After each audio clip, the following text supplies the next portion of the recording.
कर दो, जिसको पैसे दे दो, उससे ना मांगो, then you are very good man.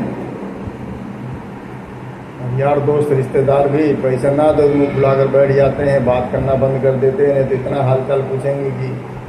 और मेरे ज़िंदगी में तो जितने मैं यार दोस्त और रिश्तेदारों की हेल्प किया हूँ, करोड़पति नहीं हूँ, लेकिन अपने जज्बे से, अपने हिम्मत से जिसको भी पनाह दिया हूँ, उनसे ही हमें नाराज़गी मिली है। आजकल वो बंद करना, बात करना तक बंद कर दिए हैं, पता नहीं क्या उनका बिगाड़ा हूँ। यहाँ तक कि उनके बच्चे भी आकर यहाँ गए, यहाँ हमारे घर पे आकर गए, लेकिन उसमें दोषी निकाला गया हमारा कि हमने रखा नहीं। अरे भाई, रहने वाले को कोई भगा नहीं सकता है और जाने वाले को कोई रोक नहीं सकता है।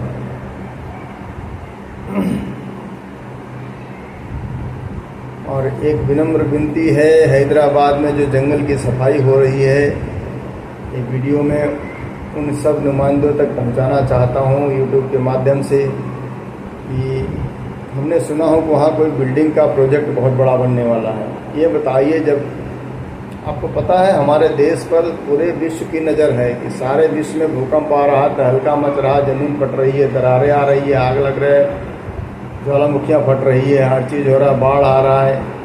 इंडिया में क्यों नहीं आ रहा? इंडिया में पर्यावरण का सुरक्षा मजबूत है, इसके लिए यहाँ समुद्र को पाट कर बिल्डिंग बनाई जा रही है, नदियों को पाट कर बिल्डिंग, जगह की कमी पूर्ति की जा रही है।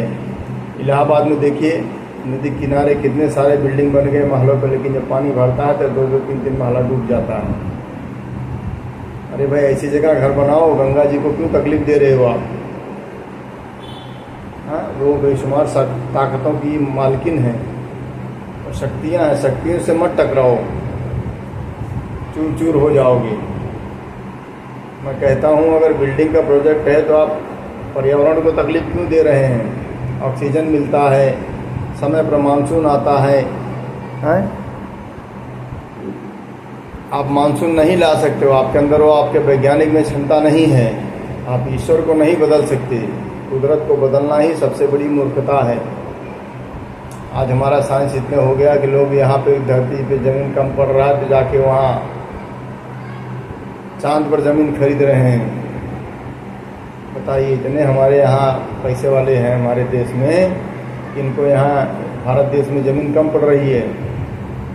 रेगिस्तान में इतना रेगिस्तान का ज़मीन पड़ा हुआ है नहीं कि वहाँ जाकर उपजाऊ ज़मीन बनाएं, पैसा खर्चा किए वहाँ जाकर के। किसको दोष दिया जाए? जंगल मत काटो भाई, जानवर कल को गांव में घर में आएंगे तो इंसान को ही मार के खाएंगे, तकलीफ देंगे, फिर मिलिट्री बुलानी पड़ेगी।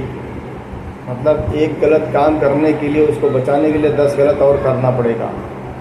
इंसान को बचाने के लिए प्रशासन मुस्तैद किया जाएगा, उसका अर्थ क्या होगा? 1000 पब्लिक जहाँ जिस गांव में रहेगी और 10 जानवर पहुँच गए, शेर और हाथी वगैरह, कितने को बचाओगे आप? और जब तक प्रशासन मुस्तैद पहुँचेगी तब तक तो आधा गांव ख़त्म होता रहेगा, क्या करोगे आप?